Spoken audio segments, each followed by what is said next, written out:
The road not taken, very interesting poem as well as a thought provoking poem. ఇది ఇంట్రెస్టింగ్గా ఉంటుంది, అలాగే మనల్ని బాగా ఆలోచింపచేస్తుంది. ఈ పోయంలో మనం ఎప్పుడైతే లీనమైపోతామో అప్పుడు మనకు తెలియకుండానే మనం మోటివేట్ అయిపోతాం, మనకు తెలియకుండానే మనం ఆలోచించడం మొదలు పెడతాం. అంత అద్భుతంగా ఉంటుంది ఈ పోయం. అలాగే మీకు ఇంకో విషయం చెప్పాలి. ఏంటి ఆ విషయం అంటే, this poem was written by Robert Frost. అంత ఓవరాక్షన్ చేయొద్దు, అక్కడే వదిలే పేరు అంటారు మీరు. రాబర్ట్ ఫ్రాస్ట్ ఎలాంటి వాడు తెలుసా? తన పోయమ్స్ని చాలా సింపుల్గా రాస్తాడు. పండితులకి, పామరులకి, అందరికీ కూడా అర్థమయ్యే విధంగా రాస్తాడు పోయమ్స్. ఇతని కాన్సెప్ట్ ఏంటంటే, అరే మనం పోయమ్స్ రాస్తే మనం రీడర్స్ని ఎప్పుడు కూడా టెస్ట్ చేయకూడదు, వాళ్ళ నాలెడ్జ్ని వాళ్ళకి అర్థమయ్యే విధంగా రాయాలి అనే కాన్సెప్ట్ని మైండ్లో పెట్టుకొని ఈయన పోయమ్స్ రాశాడు. అందుకే ఇతని పోయమ్స్ చాలా సింపుల్గా ఉంటాయి, చాలా సింపుల్ వొకాబులరీ యూజ్ చేశాడనమాట తన పోయమ్స్లో. ప్రతి ఒక్కరికి కూడా ఈజీగా అర్థమవుతుంది. లిటరేచర్ తెలియని వాళ్ళు కూడా ఇతని వర్డ్స్ చాలా సింపుల్గా ఉంటాయి కాబట్టి తన పోయమ్స్లో ఈజీగా అర్థం చేసుకోగలరు. అది ఆయన స్టైల్. అలాగే తన పోయమ్స్ని ఎక్కువగా కంట్రీ లైఫ్ గురించి ఎక్కువగా రాస్తుంటాడు, రియల్ లైఫ్ సిచ్యువేషన్స్ గురించి ఎక్కువగా రాస్తుంటాడు. కంట్రీ లైఫ్ అంటే మీరు ఏదో దేశం లైఫ్ అనుకోదని మీరు, రూరల్ ఏరియాస్, రస్టిక్ లైఫ్ గురించి ఎక్కువగా రాస్తుంటాడు తన పోయమ్స్. ఎవరు? Robert Frost. చూడండి, ఇతని యొక్క కాన్సెప్ట్ ఏంటంటే, ఒక పోయం ఎప్పుడు కూడా ఏ poem begins in delight and ends in wisdom అంటాడు. అంటే మన ఒక పోయంని మనము ఎప్పుడైతే చదవడం స్టార్ట్ చేస్తామో అప్పుడు ఆ పోయం మనకు డిలైట్గా ఉండాలి అంటాడు ఇతని పోయం. ఇతను ఎవరు? Robert Frost. అలాగే అందులో విజ్డమ్ ఉండాలి. ఎప్పుడైతే ఆ ఎండింగ్ లాస్ట్లో 4 లైన్స్ 5 లైన్స్ ఉంటాయో అప్పుడు అది చదివేటప్పుడు మనకు విజ్డమ్, ఎస్ మనము ఆలోచించాలి, ఎంత ఫిలాసఫికల్గా ఉందబ్బా, ఎంత జ్ఞానాన్ని మనం సంపాదించాం ఈ పోయంలో నుండి మనము అని ఆలోచించగలగాలి ఒక రీడర్ అనేవాడు అంటాడు. అందుకేమంటాడు? A poem begins in delight and ends in wisdom అంటాడు. కానీ ఇతర పోయమ్స్లో మంచి ఫిలాసఫీ ఉంటుంది. ఆ ఫిలాసఫీని అర్థం చేసుకోవడానికి మనము బుర్ర బద్దలు కొట్టుకొని ఆలోచించాల్సిన అవసరం ఏం లేదు, ఈజీగా అర్థం చేసుకోవచ్చు. తన పోయంలో ఉన్నటువంటి ఫిలాసఫీని ఈజీగా అర్థం చేసుకోవచ్చు. అది ఆయన స్టైల్ ఆఫ్ రైటింగ్ పోయిట్రీ అనమాట. Okay. Robert Frost was born on 26th March 1874 in San Francisco, California. Where is it? In USA, United States of America. కానీ కొన్ని అనివార్య కారణాల వల్ల 1885లో after the death of his father, అనివార్య కారణాలు ఏంటి? వాళ్ళ ఫాదర్ చనిపోవడం. వాళ్ళ ఫాదర్ చనిపోయిన తర్వాత రాబర్ట్ ఫ్రాస్ట్ వాళ్ళ మదరు వాళ్ళ సిస్టర్తో కలిసి మసాచుసెట్స్కి వెళ్ళి అక్కడే సెటిల్ అవుతారు. ఎప్పుడు వెళ్తారంటే 1885లో వెళ్తారు. తర్వాత రాబర్ట్ ఫ్రాస్ట్ 1895లో తన స్కూల్మేట్, చాలా బ్యూటిఫుల్గా ఉన్నటువంటి తన స్కూల్మేట్ని పెళ్లి చేసుకుంటాడు. అంటే తన స్కూల్మేట్ అంటే స్కూల్లోనే పెళ్లి చేసుకుంటాడు కదా నా ఉద్దేశం. అంటే తన స్కూల్మేట్ అనేటువంటి ఒక బ్యూటిఫుల్ లేడీని పెళ్లి చేసుకుంటాడు. ఎప్పుడు? 1895లో. తర్వాత 1912లో రాబర్ట్ ఫ్రాస్ట్ తన వైఫ్ అలాగే 4 పిల్లలతో కలిసి ఇంగ్లాండ్కి వెళ్తారనమాట. ఎందుకబ్బా అమెరికాలో ఉండొచ్చు కదా అంటే, అమెరికాలో ఏం చేస్తాడంటే 19 ఏళ్ళ వయసులో ఒక పోయం రాస్తాడు, అదే బటర్ఫ్లై, ద బటర్ఫ్లై. అది అప్పుడు న్యూయార్క్లో ఒక ఫేమస్ మ్యాగజైన్ ఉంటుంది, ద ఇండిపెండెంట్. అందులో అది పబ్లిష్ అవుతుంది. పబ్లిష్ అయింది, బాగా ఎంకరేజ్మెంట్ వచ్చింది. ఆ ఎంకరేజ్మెంట్తోనే ట్విలైట్ రాస్తారు తర్వాత. కానీ దాని తర్వాత ఇతనికి ఎవరు కూడా ఇతన్ని గుర్తించరు, ఇతని పోయిటరీని గుర్తించరు. ఏమున్నాయి లేబ్బా ఇతని పోయమ్స్ అని ఎవరు కూడా ముందుకు రారు పబ్లిష్ చేయడానికి. తర్వాత పోయమ్స్ పబ్లిష్ చేయడానికి ఎవరు రారు. బాగా డిసప్పాయింట్ అవుతాడు. అందుకే 1912లో తన ఫామ్ని కూడా అమ్మేసి మనము ఇంకా బాగా రికగ్నిషన్ తెచ్చుకోవాలనే ఉద్దేశంతో ఇంగ్లాండ్కి వెళ్ళి అక్కడ రాయడం మొదలు పెడతాడు. అప్పుడు 1913లో తన first collection of poems publish అవుతాయి. ఇప్పుడు 1913లో దానికి టైటిల్ ఏంటంటే ఏ బాయ్స్ విల్. 1913లో తన first collection of poems publish అవుతుంది. దానికి ఎవరు ఇంట్రడక్షన్ రాస్తారంటే ఇజ్రా పౌండ్ అనే ఒక గ్రేట్ పోయెట్ దానికి ఇంట్రడక్షన్ రాస్తాడు. ఇంపార్టెంట్ పాయింట్ గుర్తుపెట్టుకోండి. మీకు ఏదో టైం పాస్ కోసమో అని చెప్పడం లేదు, నేను ఎగ్జామినేషన్ పాయింట్ ఆఫ్ వ్యూలో నేను ఇంపార్టెంట్ బిట్స్ చెప్తున్నాను, నేను important points, very very important. First collection of pomps ఎప్పుడు పబ్లిష్ అయింది? 1913లో. ఎక్కడ? ఇంగ్లాండ్లో. దానికి ఎవరు ఇంట్రడక్షన్ రాసింది? ఇజ్రా పౌండ్ అనే ఒక గొప్ప పోయిట్. అర్థమవుతుందా? అలాగే స్టార్టింగ్లో అమెరికాలో చాలా ఇబ్బందులు పడ్డారు కదా పాపం, అరే ఎవరు కూడా ముందుకు రావడం లేదు పబ్లిష్ చేయడానికి. అలాంటి వ్యక్తి 4 times ఇంగ్లీష్ లిటరేచర్లో ఇచ్చేటువంటి ప్రెస్టీజియస్ అవార్డు అయినటువంటి ద పులిట్జర్ ప్రైజ్ని ఆయన సొంతం చేసుకున్నారు 4 times. గుర్తుపెట్టుకోండి, that is his will power. Okay, ఇది brief account of Robert Frost, brief account of the life and literary career of Robert Frost. Okay, ఇంకా ఈయన పోయమ్స్లో the New Hampshire, the further range, ఓకేనా, ఇలాంటి అద్భుతమైన పొయిటికల్ వర్క్స్ కూడా ఉన్నాయి. ఇప్పుడు మనం పోయంలోకి వెళ్దాం. పోయంలోకి వెళ్ళే ముందు నేను మీకు ఈ విషయం చెప్తున్నాను, గుర్తుపెట్టుకోండి. When ever you come across a title, okay, or any sentence or any word, you must be in a position to understand its meaning first. The title, and what is the title of this poem? The Road Not Taken. The Road Not Taken. అర్థం చేసుకోండి, first టైటిల్ని అర్థం చేసుకోవాలి. అంటే దీన్ని మనం కొంచెం అర్థం చేసుకునే ప్రయత్నం చేద్దాం. ద టైటిల్ ఏంటి, ఏమై ఉండొచ్చు? బహుశా రోడ్డు అంటే ఇట్ వాజ్ నాట్ టేకెన్ అంటే ఎవరు కూడా ఆ రోడ్లో వెళ్ళకుండా ఉన్నటువంటి రోడ్ అనమాట అది అని మనం ఫస్ట్ అర్థం చేసుకోవాలి. ఓకేనా? ఇప్పుడు మనము పోయంలోకి వెళ్దాం. పోయంలోకి వెళ్ళే ముందు మీరు ఇక్కడ ఒక పిక్చర్ గమనించండి. పిక్చర్ని బాగా గమనించండి, బాగా రిజిస్టర్ చేసుకోండి మైండ్లో. ఈ పోయంని మనం డిస్కస్ చేసేటప్పుడు ఈ మైండ్లోకి వచ్చాలి మీకు ఇది. ఓకేనా? చూడండి, ఇతను ఏం చేస్తారంటే పోయిట్, దీంట్లో నరేటర్ ఎవరు? Poet himself is the narrator in this poem. ఈ పోయంలో ఇది చాలా సింపుల్గా ఉంటుంది. జస్ట్ 4 స్టాంజెస్ ఉంటాయి. Each stanza consist of 5 lines. ప్రతి స్టాంజాలో మనకు 5 lines ఉంటాయి. సింపుల్ పోయం, త్వరగా అయిపోతుంది. బాగా మైండ్లో పెట్టుకున్నారా? చూడండి, ఇది ఒక ఎల్లో వుడ్ అంటే ఎల్లో ఫారెస్ట్. ఇది అవునా, ఒక ఎల్లో ఫారెస్ట్. ఇక్కడ రోడ్ 2గా డివైడ్ అయింది. ఇది ఒక రోడ్, ఇది ఒక రోడ్. అవునా? ఇప్పుడు మనము పోయంలోకి వెళ్దాం కదా. చూడండి, రైట్, చూడండి బాగా కనపడుతుంది కదా. 2 roads diverged in a yellow wood. నేను మార్నింగ్ ఒకరోజు అలా వెళ్తూ ఉన్నాను, ఒక ఫారెస్ట్లో, ఒక ఎల్లో ఫారెస్ట్లో వెళ్తూ ఉన్నాను అని చెప్తున్నాడు పోయెట్. అలా వెళ్తూ ఉన్నాడు. 2 roads diverged in a yellow wood. నేను అలా వెళ్తూ ఉన్నప్పుడు రోడ్డు ఒకసారి ఒక చోట 2గా డివైడ్ అయ్యింది. నేను రోడ్లో వెళ్తూ ఉన్నాను, నేను వెళ్తున్న రోడ్డు ఒక చోట 2గా డివైడ్ అయ్యి ఉంది. అదే 2 roads diverged in a yellow wood అంటే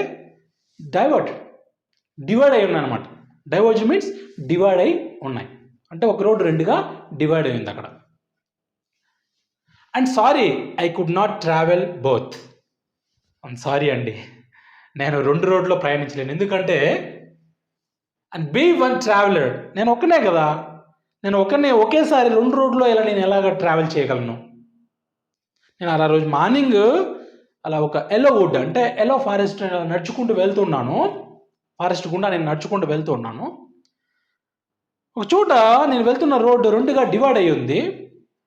కానీ సారీ, నేను 2 రోడ్లో ఇప్పుడు నేను ప్రయాణించలేను. నేను ఏదో ఒక రోడ్ మాత్రమే చూస్ చేసుకోవాలని. చూడండి, and look down one as far as I could.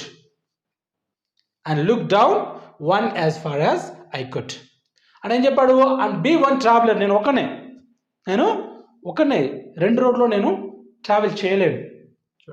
Long I stood, ఎక్కడైతే ఆ రోడ్ 2గా డివైడ్ అయ్యిందో నేను చాలాసేపు అక్కడే నిలబడుకొని ఉన్నాను.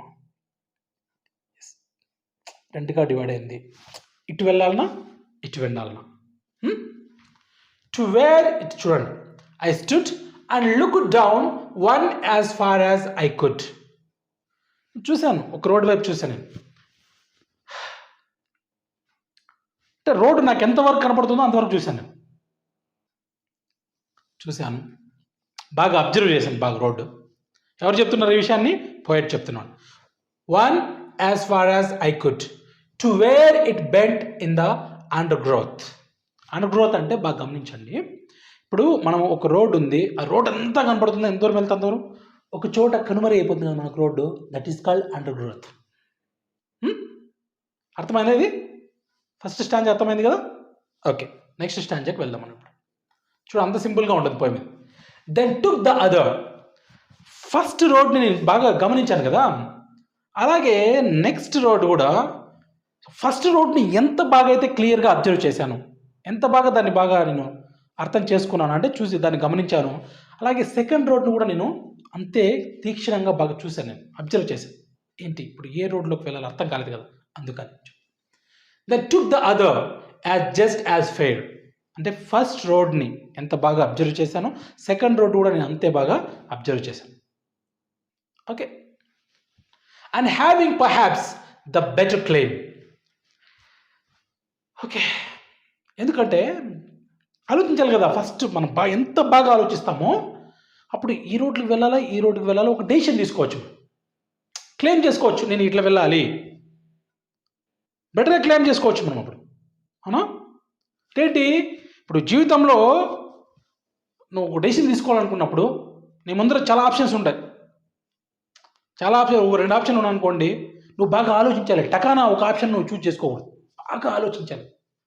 ఎప్పుడైతే నువ్వు బాగా ఆలోచిస్తావో అప్పుడు నువ్వు బెటర్గా ఎస్ నేను ఈ డెసిషన్ తీసుకోవాలి అని అనుకుంటావు కదా, అలా.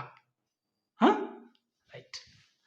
Because it was grassy and wanted wear. Second road బాగా గడ్డి అంతా మలిచింది, అక్కడ గడ్డి ఉంది. అంటే బహుశా ఎవరు కూడా ఈ దారి నుండి వెళ్ళినట్లు లేదు. అంటే ఇప్పుడు దారి నుండి అందరూ వెళ్తూ ఉంటే ఏమవుతుంది, అంతగా గడ్డి ఉండదు కదా. ఫస్ట్ రోడ్ ఏమో ట్రావెల్ రోడ్, అది అందరూ వెళ్తున్నారు ఆ రోడ్డు కూడానే బహుశా. సెకండ్ రోడ్ ఏమో బాగా గ్రాసీగా ఉంది, వాంటెడ్ వేర్ అంటే జనాలు వెళ్ళడం లేదు అక్కడ. Though as for that the passing there had warned them really about the same. And both that morning equally lay in leaves, no step had trodden black. అది కాక నేను మార్నింగ్ అలా నడుచుకుంటూ వెళ్తున్నాను కాబట్టి ఇంకా ఎవరు కూడా 2 రోడ్లు కూడా ఇంకా ఎవరు వెళ్ళా. ఆ చెట్లో నుండి ఆ పూలు అన్నీ కూడా రాలిపోయి అక్కడ పడి ఉన్నాయి. మార్నింగ్ వెళ్తే అలాగే ఉంటుంది కదా యాక్చువల్గా. ఇంకా ఎవరు, నేనే ఫస్ట్ ఈ రోడ్డు నుండి ఇప్పుడు మార్నింగ్ అయితే ఈ మార్నింగ్ గుర్తుపెట్టుకోండి, ఈరోజు మార్నింగ్ నేనే ఫస్ట్ ఇలా వెళ్తున్నాను అనుకుంటా బహుశా. ఇంకా ఈరోజు ఇంకా ఇటువైపుగా ఇంకా ఎవరు వచ్చినట్లు లేదు. In leaves no steps had trodden black.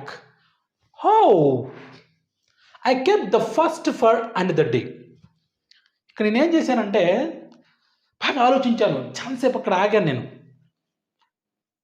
First road ఏమో బాగా ట్రావెల్ రోడ్, అందరూ వెళ్తున్న రోడ్డే అది. నేను అక్కడ ఒక నిర్ణయం తీసుకున్నాను, ఈ రోడ్లో ఇంకో రోజు వెళ్దాంలే, ఈ రోడ్లో ఇంకో రోజు వెళ్దాంలే, అదే అన్నమాట. I kept the first for another day, ఇది ఇంకో రోజు వెళ్దాం. Okay. At knowing how way leads on to way, I doubted if I should ever come back. ఇప్పుడు నేను ఒక డెసిషన్కి వచ్చిన ఏంటంటే ఈ ట్రావెల్ రోడ్ ఇంకో రోజు వెళ్దాం అనుకున్నాను కదా, కానీ నేను ఒకసారి ఈ రోడ్లు వెళ్ళిన తర్వాత మళ్ళీ వెనక్కి వచ్చే అవకాశం ఉందా ఏమో, బహుశా నేను వెనక్కి వచ్చే అవకాశం లేకపోవచ్చు. అంటే నేను ఒక నిర్ణయం తీసుకుంటున్నాను ఇప్పుడు, untravelled road, the road not taken, అదే అనమాట, గుర్తుపెట్టుకోండి. ఓకేనా? సెకండ్ రోడ్ ఏంటి? The road not taken. Second road is the road not taken అంటే ఎవరు కూడా వెళ్ళని రోడ్ అది. ఆ రోడ్లు వెళ్ళాలని నిర్ణయించుకున్నాను ఇప్పుడు. ఫస్ట్ రోడ్ ఏమో ఇంకొక రోజు మళ్ళీ వచ్చినప్పుడు ఆ రోడ్లో వెళ్దాం అనుకుంటున్నాను, కానీ మళ్ళీ తిరిగి వస్తానని గ్యారంటీ లేదు. అందుకే చూడండి, మీ లైఫ్లో ఇప్పుడు ఫర్ ఎగ్జాంపుల్ మీది డిగ్రీ అయిపోతుంది, మీ కెరియర్లోకి మీరు అడుగు పెట్టాలి, మీ పీజీ అయిపోయింది, ఏదో ఒకటి సంథింగ్, మీ ముందర ఆప్షన్లు ఉంటాయి. బాగా ఆలోచించి తీసుకోండి నిర్ణయం. ఎందుకంటే ఒకసారి ఒక నిర్ణయం తీసుకొని మీరు ముందుకు వెళ్తున్నారు అంటే మళ్ళీ మీరు వెనక్కి వచ్చే అవకాశం ఉండకపోవచ్చు. అదే చెప్తున్న పోయేట మనకి. మీరు ఏదైతే రిస్క్ తీసుకోవాలనుకున్నారో ముందే నిర్ణయించుకోండి, రిస్క్ తీసుకోండి మీరు.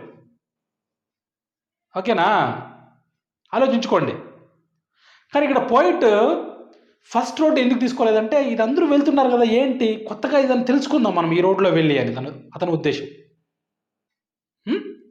అంటే మీకు కూడా ఏంటంటే ఇప్పుడు మీరైనా నేనైనా కూడా ఒక నిర్ణయం మన ముందు ఆప్షన్ ఉన్నప్పుడు ఒక నిర్ణయం తీసుకునే ముందు, ఒక ఆప్షన్ మనం చూస్ చేసుకునే ముందు we should be very careful. బాగా ఆలోచించాలి, బాగా ఎక్కువసేపు ఆలోచించాలి, ఆలోచించి నిర్ణయం తీసుకోవాలన్నమాట. At knowing how, I doubted if I should ever come back. I shall be telling this with a sigh. నిట్టూర్పు. సై మీన్స్ నిట్టూర్పు. నిజంగా ఈ విషయం నేను మీకు చెప్తున్నాను నేను విత్ సై.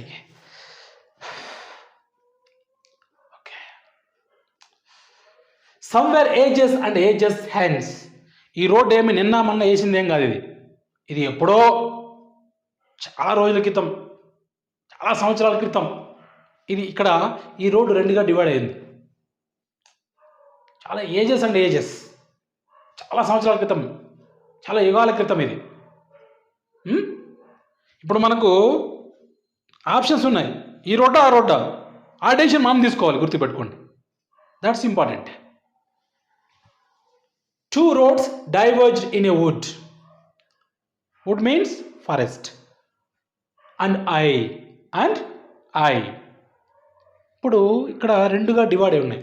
ఇది ఇప్పుడు కాదు, ఎప్పటి నుండో ఉంది ఇది అనమాట. రోడ్డు ఇది ఇక్కడ రెండుగా డివైడ్ అయి ఉంది.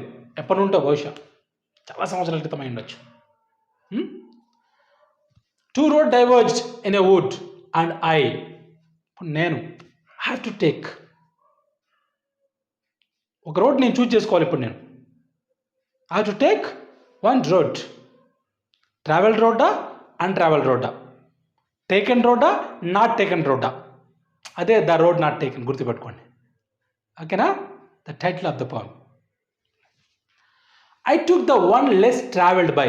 ఎవరైతే తక్కువగా వెళ్తున్నారో, బహుశా తక్కువగా, ఇప్పుడు సెకండ్ రోడ్ అదే కదా, బాగా గ్రాసీగా ఉంది రోడ్ అది అంటే దాని అర్థం ఏంటంటే చాలా తక్కువ మంది వెళ్తుండొచ్చు, అసలు బహుశా ఎవరు వెళ్ళకపోతున్న కూడా ఉండొచ్చు.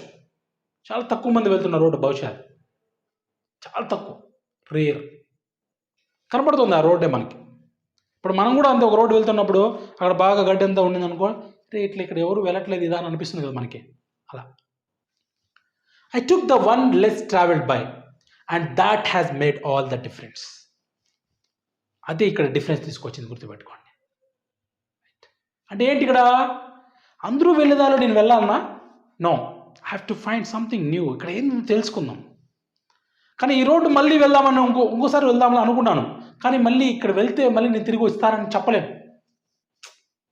ఓ గ్యారెంటీ. అందుకే మనం కూడా అంతే, మన ముందర రెండు ఆప్షన్లు ఉన్నాయంటే నువ్వు ఏ ఆప్షన్ తీసుకో, కానీ బాగా ఆలోచించి చూజ్ చేసుకోవాలి. ఇది ద రోడ్ నాట్ టేకెన్. ఇందులో మనం రైమ్ స్కీమ్ చూద్దాం. ఓకేనా, సరే చూద్దాం రైమ్ స్కీమ్. అది కూడా ఇంపార్టెంట్ ఎగ్జామినేషన్లో మనకి. కాంపిటేటివ్ ఎగ్జామ్లో రైమ్ స్కీమ్ కూడా చాలా ఇంపార్టెంట్.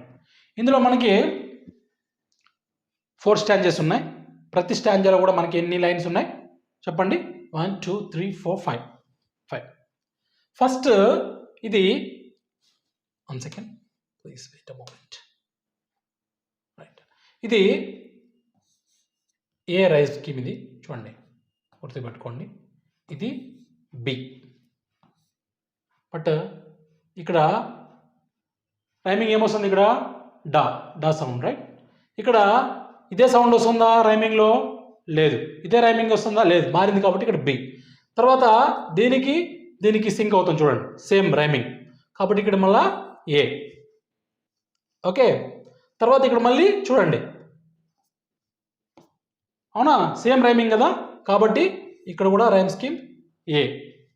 తర్వాత ఇక్కడ చూడండి, second line and last line same rhyming కాబట్టి ఇక్కడ ఇది బి.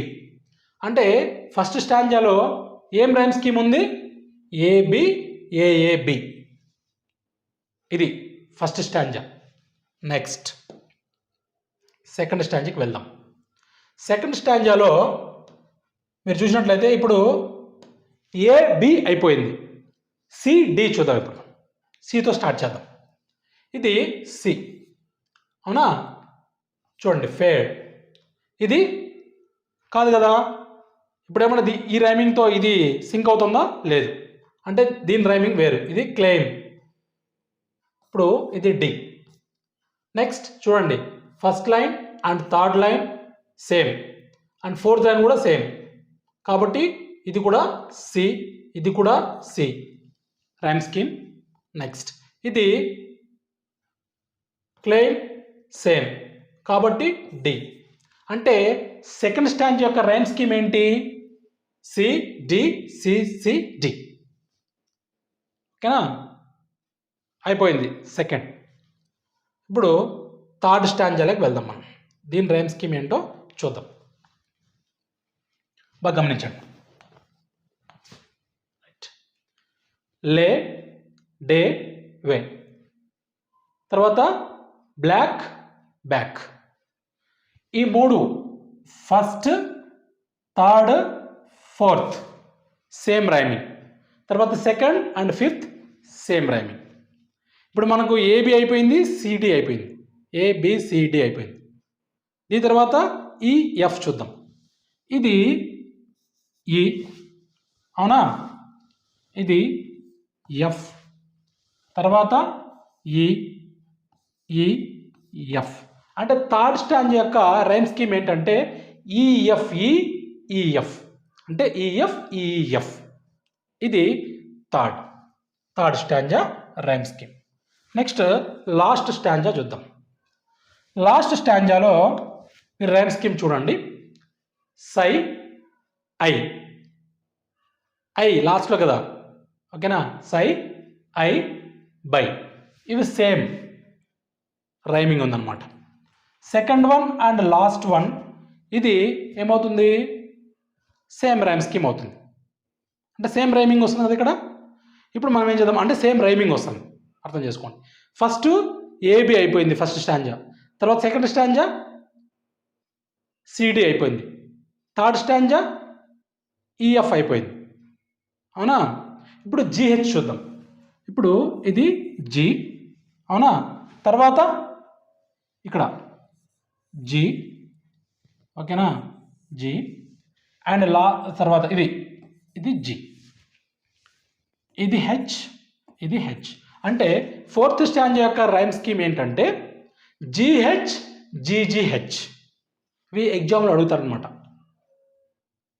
రోడ్ నాట్ టేకన్ పోయంలో ఫస్ట్ స్టాంజాలో what is the rhyme scheme అని అడుగుతారు. అప్పుడు మీరు అది కరెక్ట్గా పెట్టగలగాలి కదా, అందుకని రైమ్ స్కీమ్ కూడా చెప్పాను మీకు. Thank you.